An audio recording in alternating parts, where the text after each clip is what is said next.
언젠가 여의도에서 비상할 날을 꿈꾸는 청년 정치인과 함께 정치 현안을 짚어보는 시간입니다. 의사당 1번 출구 시간입니다. 오늘도 황희두 이사, 신은규 변호사 두 분 나오셨습니다. 안녕하십니까? 네, 안녕하세요. 안녕하세요.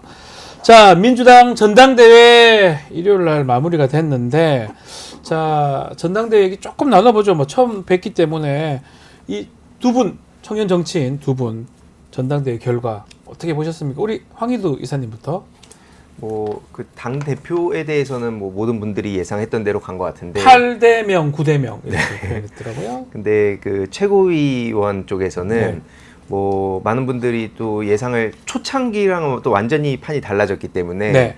뭐 그 점이 그래도 흥미롭지 않았나 생각을 하고요. 또 그 과정에서 많은 정치인들도 그렇고 뭐 당원들도 그렇고 이게 된다고? 그러니까 이게 결국 그 당원들의 힘이라는 게 네. 우리가 뭐 말로는 계속 당원 중심 정당이라고 하지만 네. 그냥 말만 그렇게 하고 실제로 행동을 그렇게 옮기지 않았을 때 어떻게 되는가를 또 이번에 제대로 보여줬다고 봐서 앞으로 이제 정치인들이 또 어떤 방식으로 각자 그 자기의 정치를 해가는가 요거에 대해서 생각이 되게 많아지는 그런 전당대회가 아니었나 싶습니다.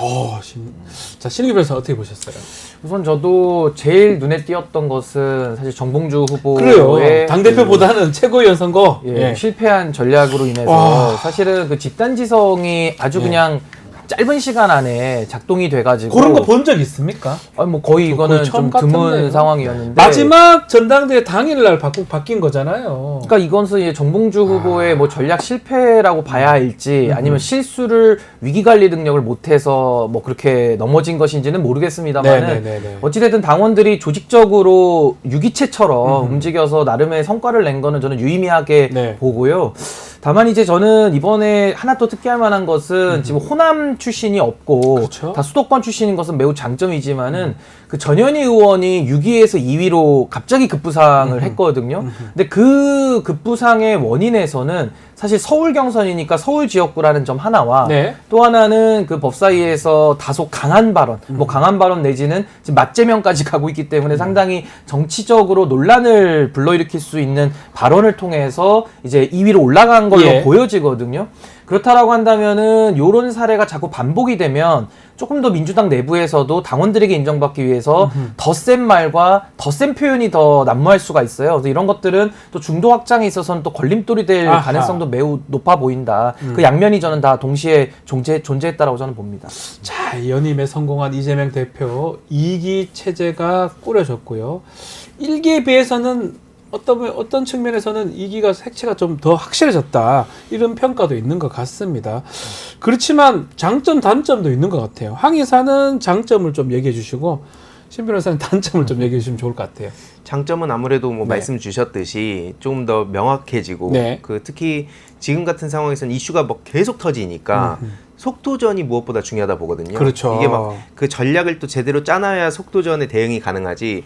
지금 대통령실에서 이슈를 끌어가는 대로 우리가 그때그때 대응을 하다가는 이거 따라갈 수가 없습니다. 그래서 이런 좀 예측도 하면서도 속도전에 능한 분들이 이번에 좀 많이 민주당 지도부로 들어가길 바랬었고 네. 뭐 실제로 각자 영역도 다르잖아요. 그 강점 그 어필했던 것도 뭐 이재명 대표를 향한 과도한 공격을 지키겠다는 그 대전제 아래에서 네. 뭐 언론, 국방, 경제 등등 각자 분야가 또 달랐기 때문에 그런 점에 있어서 또 강점들을 보여주지 않을까. 그게 좀 장점이라고 좀 생각합니다. 빨리 의사가 일치돼서 착착착 나가는 게 장점일 것이다. 단점도 분명히 있을 것 같아요. 근데 저는 그래도 이번에 전체적인 구성은 네. 단점보다는 그래도 장점이 더 좀 좋아 보입니까? 많은 일기보다? 지도부 구성으로 봐요. 그러니까 예. 아까 제가 말씀드린 대로 이 수도권 중심의 최고위원과 지도부 구성이라는 것은 네. 굉장한 장점으로 그 발휘될 수가 장점입니까? 있거든요. 아하. 근데 저는 이제 여기서 하나 이제 과제라고 하는 것은 네. 그동안에는 이재명 대표라는 그 스타 플레이어 그늘 밑에서 본인의 자리 잡기에 그냥 급급했던 그런 모습이라면은 이제는 이제 경선이 끝났기 때문에 각자가 본인의 포지션에서 볼을 받기 위해서 네. 선수들이 공간을 좀 열어줘야 되잖아요. 그런 차원에서는 최고위원들 한 명 한 명이 본인의 몫을 충실히 하고 또 이재명 당대표는 이제는 본인이 뭘 다 해서 할 수 있는 상황보다는 조금 더 뭐 구단주나 감독의 개념에서 조금 더 팀플레이를 더 원활하게 해야 하는 저는 그런 좀 과제는 남아있지 않는가라는 생각이 듭니다. 자, 그렇다면 과제 말씀을 하셨는데 이재명 대표 2기 체제 풀어야 될 과제 어떤 게 있을까요?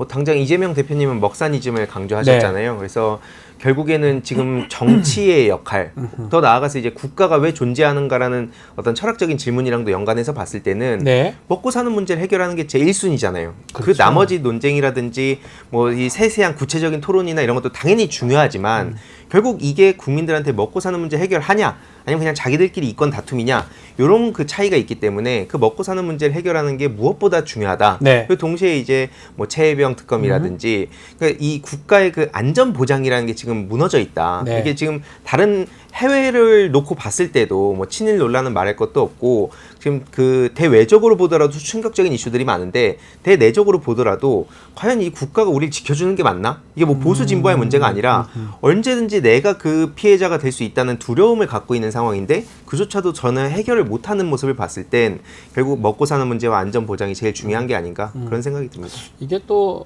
뭐 먹사니즘 말씀도 하셨지만 좀 역사 인식이라든지 이런 것도 야당이 좀 풀어가야 또 과제 중에 하나가 될 것 같기도 합니다. 근데 이제 이런 거죠. 민주당이 이재명 대표 중심으로 이제 더 큰 권한과 예. 더 큰 이제 일할 수 있는 환경을 만든 건 맞는데 네. 동시에 책임도 더 늘어나는 그러니까요. 거거든요. 그래서 예. 여기서 만약에 어떤 일정 부분에 국민들과 당원들이 원하는 결과를 내지 못한다면 이건 또 역풍이 만만치 않을 것이다라는 생각이 들고 뭐 아주 미미하긴 합니다만은 그래도 당내의 분열적 요소가 또 확인이 됐기 때문에 이걸 얼마만큼 더 다독일 네. 수 있느냐는 단기적인 과제인 것 같고요.